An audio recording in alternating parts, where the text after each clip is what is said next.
in March, you have filed an S1 for an IPO, which hasn't happened yet, but growing really fast, but losing a lot of money. I mean, we don't know the economics at Dropbox or Amazon Web Services, but to me, it was another indication. Like, are the economics of your model sustainable?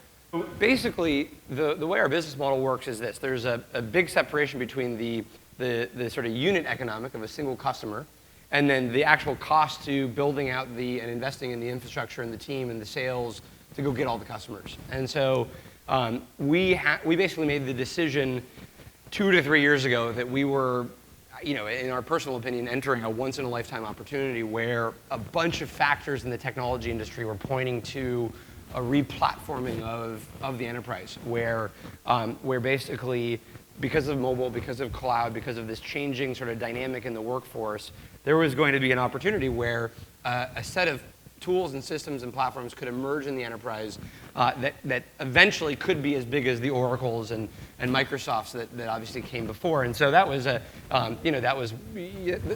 the only reason why you start a company in the first place. You have to be kind of convinced of that scale of opportunity. And so we started getting very convinced by that in 2 to 3 years ago, when we said, if we believe that, then there's really only this window of opportunity over the next 3 to 5 years where those leading platforms are going to emerge.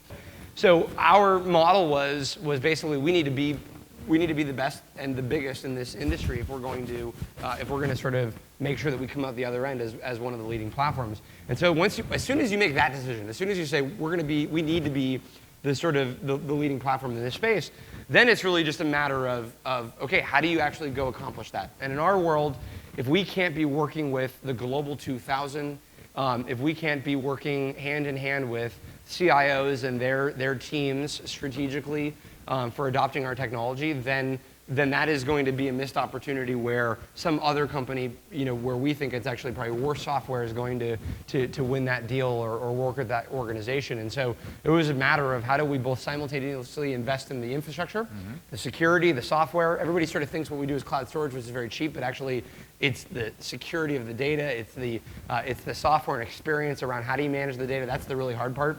And the expensive part, and then how do we actually get to all of these customers? So that's what our investment went into, and that sort of showed up in the numbers.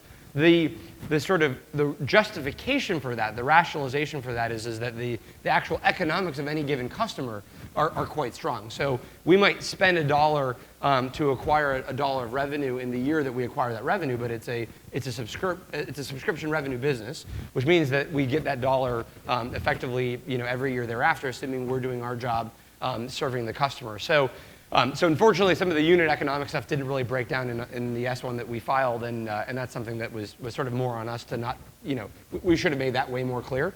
But we fundamentally have to make this kind of investment to win in this space, and now I think it's finally showing up of why those investments are working.